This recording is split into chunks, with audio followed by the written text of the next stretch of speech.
Lagi scroll TikTok sampai jam 2 pagi. Muka padahal udah capek, tapi jempol masih terus gerak. Konten lewat satu-satu. Konten prank, konten quotes-quotes galau, tips kayak mendadak. Ada orang nangis curhat. Terus satu video bilang, dunia ini cuman ilusi. Lo terdiam sebentar dan terus lanjut scroll. Kenapa? Karena spektakel harus terus berjalan.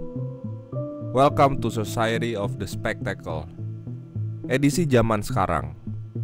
Teori dari Guy Debord tahun 1967 ini makin kerasa relevan hari ini.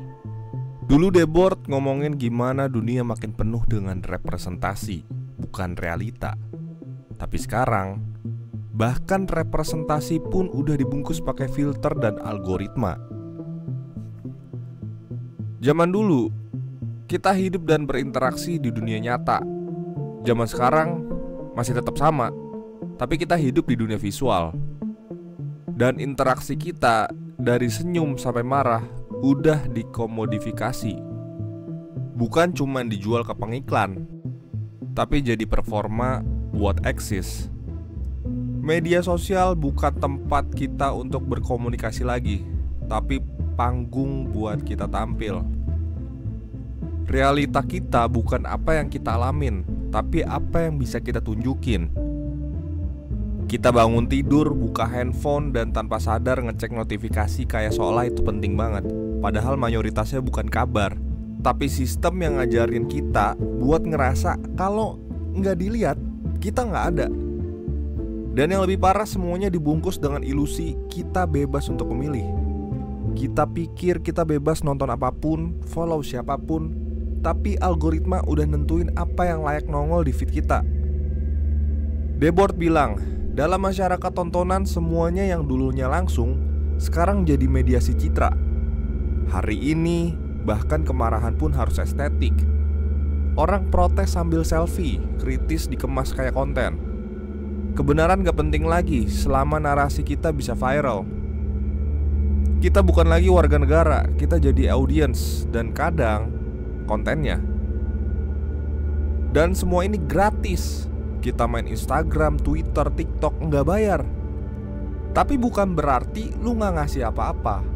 Justru lu bayar pakai data, pakai perhatian, pakai emosi, dan yang paling penting pakai waktu. Karena gini logikanya, kalau lu nggak bayar buat produknya, kemungkinan besar lu adalah produknya. Apa yang dijual? Perhatian lu, kebiasaan lo, dan pola pikir lo. Society of the Spectacle bukan cuma soal tontonan visual, tapi soal gimana lo digiring buat ngelihat dunia lewat kacamata yang udah disetting orang lain. Kita disuapin terus bukan karena kita bodoh, tapi karena sistemnya dirancang biar kita nyaman jadi pasif. Berita, hiburan, gosip, semuanya udah dicampur jadi satu umpan, bikin kita pusing tapi juga gak bisa lepas. Lo gak sadar, lo makin sering sendiri. Bukan karena lo pengen, tapi karena sistem ngajarin lo, selama lo bisa dilihat, lo gak perlu ditemanin. Padahal dibalik semua likes, followers, dan views, yang ada cuman layar dingin dan lo. Welcome to attention economy. Dan lucunya, banyak yang ngerasa ngerti, banyak yang ngerasa melek, tapi tetap aja balik ke siklus yang sama. Scroll, like, share, dan repeat. Bahkan kesadaran kita udah jadi bagian dari tontonan. Setiap kritik jadi konten, setiap perlawanan dikapitalisasi. Mau protes silakan, asal jangan ganggu algoritma. Society of the Spectacle adalah sistem di mana realitas kalah sama citra, dan kita hidup di dalamnya.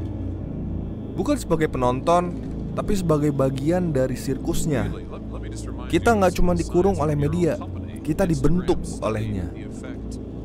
Tapi masalahnya, kita nggak sadar. Kita pikir kita megang handphone buat kontrol hidup, padahal kita udah masuk ke dalam dunia yang dibikin sedemikian rupa supaya kita tetap stay, tetap scrolling, tetap cari validasi, dan tetap ngasih data secara sukarela.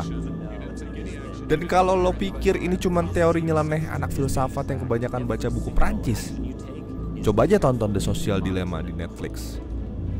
Di sana, mantan insinyur dari Google, Facebook, sampai orang yang bikin tombol like itu sendiri jujur ngomong, if you're not paying for the product, then you are the product. Mereka jelasin gimana algoritma medsos ngumpulin semua klik, scroll, jeda, ekspresi wajah buat nebak lo mau apa, lo takut apa, dan kapan lo paling gampang dikasih iklan. Tujuannya bukan biar lo seneng, tapi biar lo bisa dijual ke pengiklan, ke politikus, ke siapapun yang siap bayar. Jadi pas lo lagi scroll lihat semua orang kayaknya lebih keren dari lo, lebih kaya dari lo, lebih glow up, lebih disayang, itu bukan realita, itu kurasi. Dan waktu lo ngerasa kok hidup gue gini banget, itu bukan kebetulan, itu desain. Debord udah bilang ini semua bakal jadi tontonan. Dan sekarang hidup kita sendiri pun udah jadi reality show yang gak kita sadarin. Tapi siapa penontonnya? Mungkin bukan manusia lagi, tapi algoritma. Algoritma bukan cermin diri lu, tapi semacam peta jalan menuju versi lu yang paling gampang dikontrol. Dan ya ironisnya, yang gue lakukan sekarang pun adalah bagian dari spektakel itu sendiri. Gue pakai media yang sama, gue ngomongin sistem yang gue juga masih hidup di dalamnya. Gue sadar, bahkan di video ini mungkin sebelumnya gue sempat bilang, jangan lupa like, share, komen, dan subscribe. Dan itu paradoksnya. Tapi kali ini beda. Gue gak minta itu lagi di video ini, karena kalau video ini bikin lo mikir, bikin lo sadar sedikit aja soal realitas yang lo jalani sekarang, itu udah cukup buat gue. Gue gak butuh tepuk tangan, gue gak butuh validasi. Gue cuma pengen kita bisa jadi manusia yang utuh, otentik, dan gak sekedar jadi konten di jutaan konten yang lainnya. Dan pas video ini selesai, lo bakal balik scroll lagi. Tapi sekarang lo tahu, lo gak lagi nonton dunia, dunia lagi nonton lo. Gue JJ Bros TV. Sampai jumpa di video berikutnya.